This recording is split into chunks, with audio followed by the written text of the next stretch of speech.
राणा साहब, अगर देखा जाए पाकिस्तान पीपल्स पार्टी कहती है हमारा वजीर आजम आएगा, JUIF भी तैयारी करके बैठी हुई है, आप लोग ये कहते हैं 2/3 अक्सरियत हम हासिल करेंगे। एक दूसरे को जलसों के अंदर जो है ना वो इलेक्शन की दावत दी जा रही है कि इलेक्शन करवा लें। सबसे पहला सवाल ये कि क्या तमाम इलेक्शन के हवाले से मुत्तफिक हैं? बिस्मिल्लाहिर्रहमानिर्रहीम। देखिए, कोalition जो है उसमें दीगर जमातें शामिल हैं।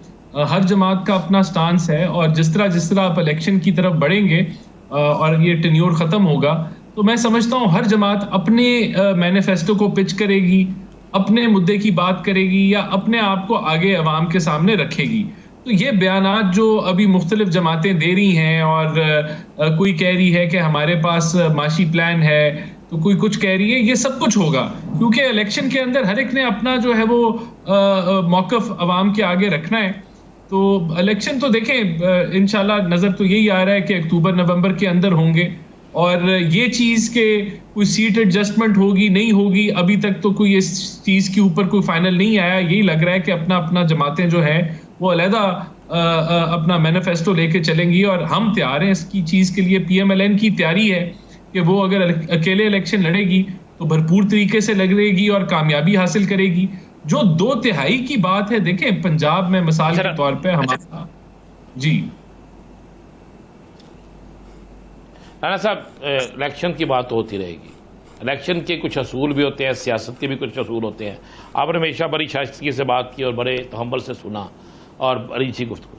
पिछले दिनों चौधरी परवेज़ इलाही साहब अदालत में पेश हुए, उनकी जो सूरत हाल थी, उसके बाद पाकिस्तान की सियासी तारीख में पहली दफ़ा चौधरी परवेज़ इलाही साहब की मिसिस जो है वो मीडिया पे आई, उन्होंने अपना एक वीडियो बयान जारी किया। मुझे याद है जब हमजा शहबाज साहब के आर्डर लेने होते थे कि हालांकि उन्हें पार्टी की तरफ से हदायत नहीं थी, लेकिन उसके बावजूद बतौर स्पीकर वो हमजा शहबाज साहब को सहूलत भी देते थे। उसके अलावा जब पाकिस्तान से जलावतन हुए मियाँ नवाज साहब और शहबाज साहब, तो हमजा शहबाज को बेइंतहा उन्होंने सहूलतें भी दी जिसकी वो इकरार भी करते हैं। तो ऐसी सूरत में आप क्या समझते हैं जो परवेज़ इलाही साहब के साथ हुआ? वज़ीर आला रहे हैं वो और एक सियासी ख़ानदान है, उनको ज़मीन पे सुलाना, उनकी मुलाकात ना होने देना, हुकूमत भी आपकी है, क्या ऐसा सियासी कल्चर होना चाहिए? देखिए, सबसे पहले तो हमजा साहब जो हैं उन्होंने 2 साल जेल में काटे और उनकी जो बेटी उन्होंने पैदाइश हुई और वो जब उन्होंने देखा तो वो 1.5 साल की या पता नहीं गालबन क्या एज, काफ़ी एज हो गई थी उनकी। तो हमारे पे जो जबर हुए वो सब ने देखे सुने। देखें, जो परवेज़ इलाही साहब ने, उनकी मैंने बातें सुनी जो उन्होंने मीडिया से की, वो उस तकलीफ़ का इजहार कर रहे थे कि एक जो जेल के अंदर तकलीफ़ें काटनी पड़ती हैं, लेकिन मेरे ख़्याल से मैं समझता हूँ कि जो एक कैदी के राइट्स होते हैं, अगर एज अ साबिका चीफ मिनिस्टर उनको B क्लास की जेल अलॉट होनी चाहिए कानून के मुताबिक, तो मैं समझता हूँ उसमें कोई हर्ज नहीं है। लेकिन अगर ऐसा कोई कानून नहीं है, मैं क्योंकि जेल मैनुअल को अच्छे तरीके से नहीं समझता, तो जो उन्होंने कंप्लेंट्स की वो अनकंफर्टेबल चीज़ें थीं जो उनको महसूस हो रही थी जेल के अंदर। शायद सब जो जेल के अंदर मौजूद होते हैं उनको इसी तरह ही फैसिलिटीज़ जो उनको मिल रही थी वही इनको मिल रही थी। तो ये मुझे नहीं पता कि कोई उनकी कोई वायलेशन जो है जेल मैनुअल की नहीं हुई। हाँ, वो अनकंफर्टेबल थे, तकलीफ में थे, जो जेल के अंदर कभी नहीं जाता वो यही चीज़ें महसूस करता है। लेकिन मैं समझता हूँ कि उनकी जो मेडिसिन की हद तक वो उनको मुहैया होनी चाहिए, अगर घर से वो मिल जाएं। अच्छा राणा साहब, निगरान हुकूमत जो होती है ना वो गैर जानिबदार होती है। हम वज़ीर इत्तलात जो निगरान हैं उनके बयानात भी सुनते रहे जब उनकी गिरफ्तारी हुई कि इन्हें छुपने का शौक़ था, पकड़े गए हैं, अब भुगते हैं। ये जो चीज़ें हैं, इस तरह के जो बयानात हैं वो किसी एक पार्टी का टिल्ट ज़ाहिर करती हैं, यानी वो हुकूमत जो वफाक में बैठी हुई है उसका टिल्ट ज़ाहिर कर रही हैं। क्या निगरान हुकूमत को ऐसे बयानात ज़ेब देते हैं या उस वक्त बात कर ली जाती कि आईन और कानून की रोशनी में जो कुछ होगा वो देखा जाएगा? आप मुखालिफ बयान दे रहे हैं और ठोक के दे रहे हैं, क्या इस तरह करना चाहिए? नहीं, देखिए, मैं समझता हूँ कि जो 9 मई का वाक़या हुआ वो भी निगरान हुकूमत की जो है वो ज़ेरे निगरानी हुआ और जब वो हो गया तो जाहिर सी बात है उन्होंने फिर उसके मुताबिक रिएक्ट करना है। निगरान हुकूमत अगर है तो लॉ एंड ऑर्डर को संभालना उनकी जिम्मेदारी है। देखें, मैं समझता हूं कि जो उनका बयान था परवेज इलाही साहब का, उसके अंदर कोई ऐसी चीज का तज़किरा उन्होंने नहीं किया कि उनकी कोई राइट्स वायलेट हो रही थी। वो उन्होंने कहा मुझे वॉशरूम तक नहीं जाने दिया गया, मुझे मेडिसिन नहीं फराहम की गई, मेरे सर के ऊपर, मेरे चेहरे के ऊपर एक बल्ब लगाया जाता रहा जिससे मैं सो नहीं पाता था। तो ये सारी बातें तो उन्होंने की। एक और यासर साहब एक और चीज देखें, पीआईसी में जिस डॉक्टर ने फोन उनकी बेगम को किया कि उनकी फाइल लेकर आ जाए, उस डॉक्टर को आप तो मैं कह सकता हुकूमत ने सस्पेंड कर दिया। वो पीआईसी का एक जुम्मेदार तरीन शख्स था।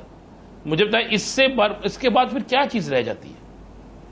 देखिए, इसमें मेरे ख्याल से कि डॉक्टर डायरेक्टली क्या अहले खाना से रब्ता कर सकता है, या उसका प्रोसीजर है कि अगर कोई कैदी जो है उसकी कोई मेडिकल कंडीशन है तो उसकी रिपोर्ट्स कैसे मंगवाई जानी है या क्या तरीका कार है, ये सारे उस चीज के अंदर मामला आते हैं। लेकिन मैं फिर रिपीट करूंगा कि कैदी की कोई भी जो राइट्स हैं एज अ प्रिजनर, वो उसको मिलनी चाहिए है, उसकी मेडिकल केयर होनी चाहिए है। हाँ, ये चीज इस सवालिया इस पे निशान पड़ता है कि अगर वो कोई एक्स्ट्रा डिमांड कर रहा है कि उसका कंफर्ट लेवल बेहतर होना चाहिए क्योंकि वो साबका चीफ मिनिस्टर रह चुके हैं, तो इसको भी देखना चाहिए कि अगर साबका चीफ मिनिस्टर का कानून के मुताबिक कोई प्रोटोकॉल जेल के अंदर बेहतर है तो वो उनको दिया जाए। अगर नहीं है तो फिर मैं समझता हूं कि जिस तरह निज़ाम जो बाकियों के साथ है वही उनके साथ होगा, लेकिन ह्यूमन राइट वायलेशन नहीं होनी चाहिए, कोई नाजायज तकलीफ नहीं पहुंचानी चाहिए किसी को। राणा साहब जी। अच्छा जी, राणा साहब आप कह रहे हैं कि अक्टूबर नवंबर में इलेक्शन, 16 तो अक्टूबर में बनते हैं, इलेक्शन कमीशन ने भी 8 अक्टूबर की डेट दी थी, आपकी जमात भी 8 अक्टूबर पे, हुकूमत भी 8 अक्टूबर पे, तो फिर अचानक अब नवंबर की आवाज़ें आना क्यों शुरू हो गई हैं? क्या कबल अस वक्त आप असम्बली तहलील करने जा रहे हैं? बिल्कुल, ये जो राइट है, ये इस वक्त की जो हुकूमत है उसके पास है कि वो हफ्ता पहले या चंद दिन पहले जो है वो असेंबली डिसॉल्व कर सकते हैं और उस तरीक़ाकार के मुताबिक फिर 90 दिन के अंदर इलेक्शन होगा। तो ये ऑप्शन तो मौजूद है और इसका इस्तेमाल किया जा सकता है। अच्छा राना एहसान साहब, यासर अगर आप इजाजत दें, एक सवाल कर लो, अगर आप इजाजत दें। जी जी जी जी राना साहब। यासर अगर आप इजाजत, तो राना साहब फिर ये इख्तियार भी उन लोगों, दोनों हुकूमतों के पास मौजूद था कि वो अब जब चाहते असेंबली तहलील कर सकते थे, फिर आप उस पर तो तनकीद करते थे, इस पे आके आपका इख्तियार ठीक है? नहीं, देखें, वो तो 63A की जो गैर आईनी तशरीह की गई और जो एक एजेंडा चल रहा था जहां मुशावरत जो है वो जनरल बाजवा से की गई, जो साबका चीफ ऑफ आर्मी स्टाफ थे, कि मैं असेंबलियां तहलील कर लूं तो मुझे इलेक्शन मिल जाएगा। और वो देखें, वो मुल्की मफाद के अंदर वो मामला नहीं हुआ है कि आप सिर्फ इस जिद में कि मैं अभी पॉपुलर हूं तो मैं फौरन इलेक्शन करा दूं। तो ये सारे जो जवाब थे वो बनते नहीं थे कि आप असेंबलियां डिसॉल्व करें। फिर खुद चीफ मिनिस्टर साहब असेंबली डिसॉल्व नहीं करना चाहते थे, और अब तो वैसे ही ये सवाल एक मैं समझता हूं कि ये बनता है पूछना कि अगर बाकी जमहूरियत में बिलीव करते तो ना वो नेशनल असेंबली से इस्तीफा देते और बाहर निकलते, वो अपोजिशन लीडरी का रोल अदा करते। और आज अगर KPK की और पंजाब की हुकूमत इनके पास होती तो आज उनकी सियासत कहाँ होती? तो ये सवाल तो बिल्कुल पूछना बनता है कि किस गैर जिम्मेदारी से और जिस तर्ज पे वो निकले कि आलमी साजिश, तो उसने तो उनकी सियासत को तबाह कर दिया। तो बेहतर ना होता कि वो असेंबलियों की सियासत करते जो जमहूरी रवैया है, तो आज शायद वो एक बेहतर जगह पे होते और मुल्क की सियासी मंजरनामा कुछ और होता। तो देखें, ये तो जो असेंबलियां डिसॉल्व की गई, अगर यही सिस्टम बन गया कि जिसको लगे जब पॉपुलर है वो असेंबली डिसॉल्व कर दे, तो फिर तो तबाह हो जाएगा, निज़ाम चल ही नहीं पाएगा।